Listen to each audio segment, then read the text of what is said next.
सांख्य निष्ठा और योग निष्ठा का स्वरूप।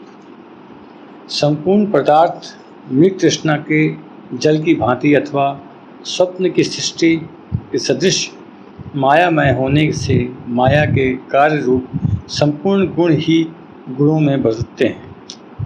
इस प्रकार समझकर मन, इंद्रिय और शरीर के द्वारा होने वाले समस्त कर्मों में कर्तापन के अभिमान से रहित होना तथा सर्वव्यापी सच्चिदानंद घन परमात्मा स्वरूप में एक ही भाव से नित्य स्थित रहते हुए एक सच्चिदानंद घन वासुदेव के सिवा अन्य किसी के भी अस्तित्व का भाव न रहना, यह तो सांख्य निष्ठा है। ज्ञान योग अथवा कर्म संन्यास भी इसी के नाम है। और दूसरा, सब कुछ भगवान का समझकर सिद्ध अपत्य द्वय में स्वभाव रखते हुए आसक्ति और फल की इच्छा का त्याग करके भगवत आज्ञानुसार सब कर्मों का आचरण करना अथवा श्रद्धा भक्ति पूर्वक मन, वाणी और शरीर से सब प्रकार भगवान के शरण होकर नाम, गुण और स्वभाव सहित उनके स्वरूप का निरंतर चिंतन करना, यह योग निष्ठा है। इसी का भगवान ने समत्व योग, बुद्धि योग, तदर्थ कर्म, मदर्थ कर्म एवं सात्विक त्याग आदि नामों से उल्लेख किया है।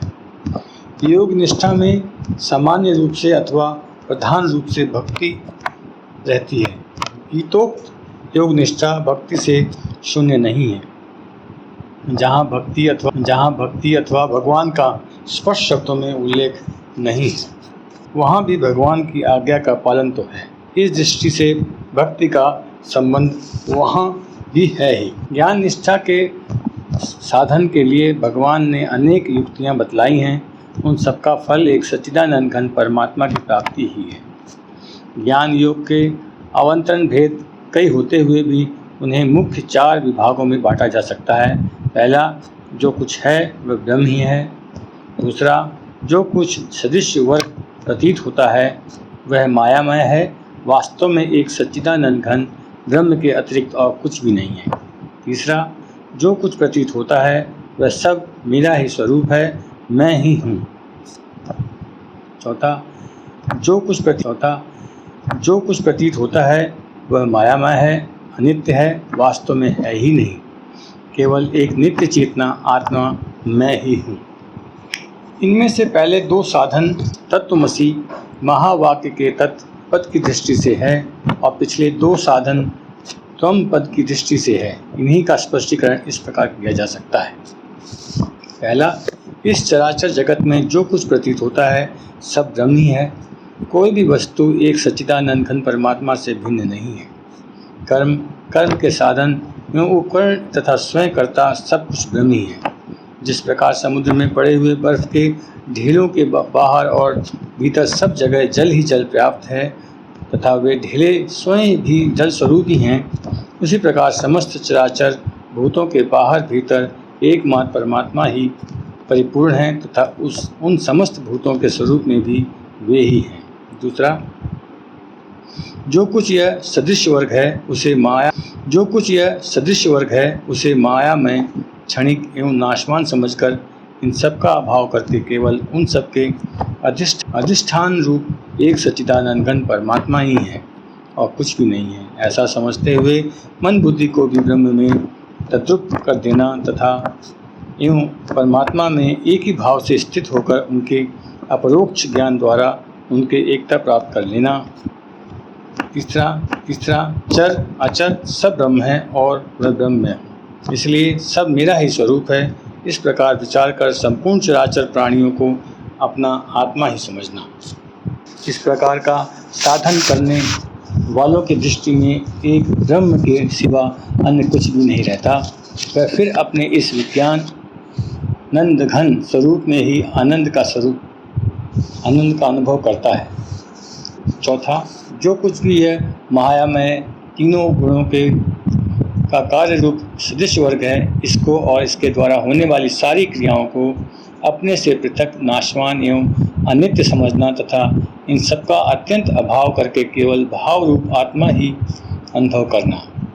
इस प्रकार की स्थिति प्राप्त करने के लिए भगवान ने गीता के अनेक युक्तियों से साधक को जगह जगह यह बात समझाई है कि आत्मा दृष्टा, साक्षी, चेतन और नित्य है तथा यह देहादि जड़ दृश्य वर्ग जो कुछ प्रतीत होता है अनित्य होने से असत है, केवल आत्मा ही सत है। इसी बात को पुष्ट करने के लिए भगवान ने दूसरे अध्याय के 11वें से 30वें श्लोक तक नित्य, शुद्ध, बुद्ध, निराकार, निर्विकार, अक्रिय, गुणातीत आत्मा के स्वरूप का वर्णन किया है। अभेद रूप से साधन करने वाले पुरुषों को आत्मा का स्वरूप ऐसा ही मानकर साधन करने से आत्मा का साक्षात्कार होता है। जो कुछ चेष्टा हो रही है गुणों में हो रही है, आत्मा का उससे कोई संबंध नहीं है। न वह कुछ करता है और न करवाता है। ऐसा समझकर वह नित्य निरंतर अपने आप में ही अत्यंत आनंद का अनुभव करता है। उपयुक्त ज्ञान योग के चारों साधनों में पहले 2 साधन तो ब्रह्म की उपासना से युक्त हैं एवं तीसरा और चौथा साधन अहं ग्रह उपासना से युक्त है। यहाँ प्रश्न यह होता है कि उपयुक्त चारों साधन वित्थान अवस्थाओं में अनेक के हैं या ध्यान अवस्था में, या वे दोनों ही अवस्था में किए जा सकते हैं। इसका उत्तर यह है कि चौथे साधन के अंत में जो प्रक्रिया 5वें अध्याय के नए श्लोक अनुसार बतलाई गई है वह तो केवल व्यवहार काल में करने की है, और दूसरे साधन के आरंभ में 5वें अध्याय के 17वें श्लोक के अनुसार जो साधन बतलाया गया है वह केवल ध्यान काल में ही किया जा सकता है। शेष सब प्राय दोनों ही अवस्था में किए जा सकते हैं। यहाँ कोई यह पूछ सकता है कि पहले साधन में वासुदेव सर्वमित जो कुछ दिखता है सब वासुदेव ही स्वरूप है तथा सर्वभूतस्थि व्योमा मजते कत्वमा स्थित जो पुरुष एक ही भाव में स्थित हुआ संपूर्ण भूत में आत्मस्वरूप से स्थित मुझ सच्चिदानंद घन वासुदेव को ही भजता है, इसका उल्लेख क्यों नहीं किया गया? इसका उत्तर यह है कि ये दोनों श्लोक भक्ति के प्रसंग के हैं और दोनों ही में परमात्मा को प्राप्त हुए पुरुष का वर्णन है। अतः इनका उल्लेख इस प्रसंग में नहीं किया गया, परंतु यदि कोई इनको ज्ञान के प्रसंग में लेकर इनके अनुसार साधन करना चाहे तो कर सकता है। ऐसा करने में कोई आपत्ति नहीं है। जिस प्रकार सांख्य निष्ठा के 4 विभाग किए गए हैं उसी प्रकार योग निष्ठा के भी 3 मुख्य भेद हैं। पहला कर्म प्रधान कर्म योग, दूसरा भक्ति मिश्रित कर्म योग और तीसरा भक्ति प्रधान कर्म योग। पहला, समस्त कर्मों में और सांसारिक पदार्थों में फल और आसक्ति का सर्वथा त्याग करके अपने वर्णाश्रमानुसार शास्त्र विहित कर्म करते रहना ही कर्म प्रधान कर्मयोग है। इसके उपदेश में कहीं कहीं भगवान ने केवल फल के त्याग की बात कही है, कहीं केवल आसक्ति के त्याग की बात कही है और कहीं फल और आसक्ति दोनों के छोड़ने की बात कही है। जहाँ केवल फल के त्याग की बात कही गई है वहाँ आसक्ति के त्याग की भी बात साथ में समझ लेनी चाहिए, और जहाँ केवल आसक्ति के त्याग की बात कही गई है वहाँ फल के त्याग की भी समझ लेनी चाहिए। कर्मयोग का साधन वास्तव में तभी पूर्ण होता है जब फल और आसक्ति दोनों का ही त्याग होता है। दूसरा, भक्ति मिश्रित कर्मयोग। भक्त इसमें सारे संसार में परमेश्वर को व्याप्त समझते हुए अपने अपने वर्गोचित कर्म के द्वारा भगवान की पूजा करने की बात कही गई है, इसलिए इसको भक्ति मिश्रित कर्मयोग कह सकते हैं। तीसरा, भक्ति प्रधान कर्मयोग। इसमें 2 अवंतर भेद हैं। भगवत दर्पण कर्म दूसरा और भगवदर्थ कर्म। भगवत अर्पण कर्म भी 2 तरह से किया जाता है। पूर्ण भगवत अर्पण तो वह है जिसमें समस्त कर्मों में ममता, आसक्ति और फलेच्छा को त्याग कर तथा यह सब कुछ भगवान का है, मैं भी भगवान का हूँ और मेरे द्वारा जो कर्म होता है वे भी भगवान के ही हैं, भगवान ही मुझ में। भगवत अर्पण कर्म भी 2 तरह से किया जाता है। पूर्ण भगवत अर्पण तो वह है जिसमें समस्त कर्मों में ममता, आसक्ति और फलेच्छा को त्याग कर तथा यह सब कुछ भगवान का है, मैं भी भगवान का हूँ और मेरे द्वारा जो कर्म होता है वे भी भगवान के ही हैं, भगवान ही मुझ में कठपुतली की भांति सब कुछ करवा रहे हैं, ऐसा समझते हुए भगवान के आज्ञानुसार भगवान की ही प्रसन्नता के लिए शास्त्र विहित कर्म किए जाते हैं। इसके अतिरिक्त पहले किसी दूसरे उद्देश्य से किए हुए कर्मों को पीछे से भगवान के अर्पण कर देना, कर्म करते करते बीच में ही भगवान के अर्पण कर देना, कर्म समाप्त होने के साथ साथ भगवान के अर्पण कर देना अथवा कर्मों का फल मात्र भगवान के अर्पण कर देना, यह भी भगवत अर्पण का ही प्रकार है। यह भगवत अर्पण की प्रारंभिक सीढ़ी है। ऐसा करते करते ही उपयुक्त पूर्ण भगवत अर्पण होता है। भगवदर्थ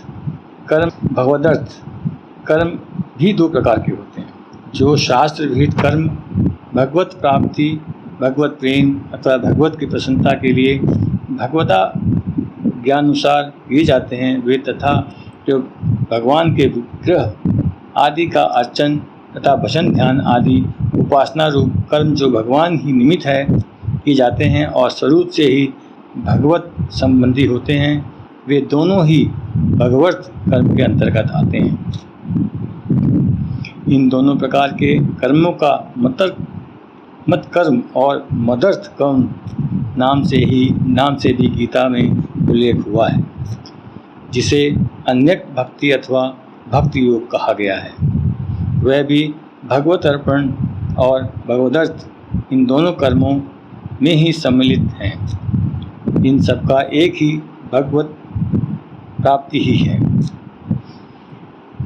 अब प्रश्न यह होता है कि योग निष्ठा स्वतंत्र रूप से भगवत प्राप्ति करा देती है या ज्ञान निष्ठा का अंग बनकर? इसका उत्तर यह है कि गीता को दोनों ही बातें मान्य हैं, अर्थात भगवत गीता योग निष्ठा को भगवत प्राप्ति यानी मोक्ष का स्वतंत्र साधन भी मानती है और ज्ञान निष्ठा में सहायक भी। साधक चाहे तो बिना ज्ञान निष्ठा की सहायता के सीधे ही कर्म योग से परम सिद्धि प्राप्त कर सकता है अथवा कर्म योग के द्वारा ज्ञान निष्ठा को प्राप्त कर फिर ज्ञान निष्ठा के द्वारा परमात्मा की प्राप्ति कर सकता है। दोनों में से यह कौन सा मार्ग ग्रहण करे, यह उसकी रुचि पर निर्भर करता है। योग निष्ठा स्वतंत्र साधन है, इस बात को भगवान ने स्पष्ट शब्दों में कहा है। भगवान ने चित्त लगाकर भगवान के लिए ही कर्म करने वाले को भगवान की कृपा से भगवान मिल जाते हैं, यह बात भी जगह जगह भगवान ने कही है। इस प्रकार निष्काम कर्म और उपासना दोनों ही ज्ञान निष्ठा के अंग भी बन सकते हैं, किंतु ज्ञान योग में अभेद उपासना है, इसलिए ज्ञान निष्ठा भेद उपासना रूप भक्ति योग का यानी योग निष्ठा का अंग नहीं बन सकती। यह दूसरी बात है कि किसी ज्ञान निष्ठा के साधक की आगे चलकर रुचि अथवा मत बदल जाए और वह ज्ञान निष्ठा को छोड़कर योग निष्ठा को पकड़ ले और उसे फिर योग निष्ठा के द्वारा ही भक्ति प्राप्ति हो। यदि कोई पूछे कि कर्म योग का साधन करके फिर सांख्य योग के साधन द्वारा जो सच्चिदानंद घन परमात्मा को प्राप्त होते हैं उनकी प्रणाली कैसी होती है, तो उसे जानने के लिए त्याग के नाम से 7 श्रेणियों में विभाग करके उसे यूँ समझाना चाहिए। पहला, निषिद्ध कर्मों का सर्वथा त्याग। चोरी, व्यभिचार, झूठ, कपट, छल, जबरदस्ती, हिंसा, अभ्यक्ष, भोजन और प्रमाद आदि शास्त्र विहित नीच कर्मों को मन, वाणी और शरीर से किसी प्रकार ही न करना, यह पहली श्रेणी का त्याग है। दूसरा, काम्य कर्मों का त्याग। स्त्री, पुत्र और धन आदि प्रिय वस्तुओं की प्राप्ति के एवं रोग, संकट आदि निवृत्ति के उद्देश्य से किए जाने वाले यज्ञ, दान, तप और उपासना आदि सकाम कर्मों को अपने स्वार्थ के लिए न करना, यह दूसरी श्रेणी का त्याग है। यदि कोई लौकिक अथवा शास्त्रीय ऐसा कर्म संयोगवश प्राप्त हो जाए तो स्वरूप से तो सकाम हो, परंतु उसके न करने से किसी को कष्ट पहुंचता हो या कर्म उपासना की परमात्मा में किसी प्रकार की बाधा आती हो तो सर्वथा का त्याग करके केवल लोक संग्रह के लिए उसे न कर लेना सकाम कर्म नहीं है। तीसरा, तृष्णा का सर्वथा त्याग। मान, बड़ाई, प्रतिष्ठा एवं स्त्री, पुत्र और धनादि जो कुछ भी अनित्य पदार्थ प्रारब्ध के अनुसार प्राप्त हुए हों, उनके बढ़ने की इच्छा को भगवत प्राप्ति में बाधक समझकर उसका त्याग करना यह तीसरी श्रेणी का त्याग है। चौथा, स्वार्थ के लिए दूसरों से सेवा कराने का त्याग। अपने सुखों के लिए किसी से भी धनादि पदार्थों अथवा सेवा कराने की याचना करना एवं बिना याचना के दिए हुए पदार्थों को या की हुई सेवाओं को स्वीकार करना तथा किसी प्रकार भी किसी से अपना स्वार्थ सिद्ध करने की मन में इच्छा रखना आदि जो स्वार्थ के लिए दूसरों से सेवा कराने के भाव हैं, उन सब का त्याग करना यह चौथी श्रेणी का त्याग है। यदि कोई ऐसा अवसर योग्यता से प्राप्त हो जाए कि शरीर संबंधी सेवा अथवा भोजनादि पदार्थों को स्वीकार न करने से किसी को कष्ट पहुंचता हो या लोक शिक्षा में किसी प्रकार की बाधा आती हो, तो उस अवसर पर स्वार्थ का त्याग करके केवल उनकी प्राप्ति के लिए सेवादि का स्वीकार करना दोषयुक्त नहीं है, क्योंकि स्त्री, पुत्र और नौकर आदि से भी की हुई सेवा एवं बंधु बांधव और मित्र आदि द्वारा दिए हुए भोजनादि पदार्थों को स्वीकार न करने से उनको कष्ट होता है एवं लोक मर्यादाओं में बाधा पड़ना संभव है। पांचवां, संपूर्ण कर्तव्य कर्मों में आलस्य और फल की इच्छा का सर्वथा त्याग। ईश्वर की भक्ति, देवताओं का पूजन, माता पिता आदि गुरुजनों की सेवा, यज्ञ, दान, तप तथा वर्णाश्रम के अनुसार आजीविका का एवं शरीर संबंधी खान पान आदि जितने कर्तव्य कर्म हैं, उन सब में आलस्य का और सब प्रकार की कामना का त्याग करना यह पांचवी श्रेणी का त्याग है। छठा, संसार के संपूर्ण पदार्थों में और कर्मों में ममता और आसक्ति का सर्वथा त्याग। धन, मकान और वस्त्रादि संपूर्ण वस्तुएं तथा स्त्री, पुत्र और मित्रादि संपूर्ण बांध भंजन एवं मान, बड़ाई और प्रतिष्ठा आदि इस लोक के परलोक के जितने विषय भोग रूप पदार्थ हैं, उन सबको क्षण भंगुर और नाशवान होने के कारण अनित्य समझकर उनमें ममता और आसक्ति का न रहना तथा केवल एक परमात्मा में ही अनन्य भाव से विशुद्ध प्रेम होने के कारण मन, वाणी और शरीर के द्वारा होने वाली संपूर्ण क्रियाओं में और शरीर में भी ममता और आसक्ति का सर्वदा अभाव हो जाना यह छठी श्रेणी का त्याग है। उक्त छठी श्रेणी के त्याग को प्राप्त हुए पुरुषों का संसार के संपूर्ण पदार्थों में वैराग्य होकर केवल एक परम प्रेम में भगवान में ही अनन्य प्रेम हो जाता है।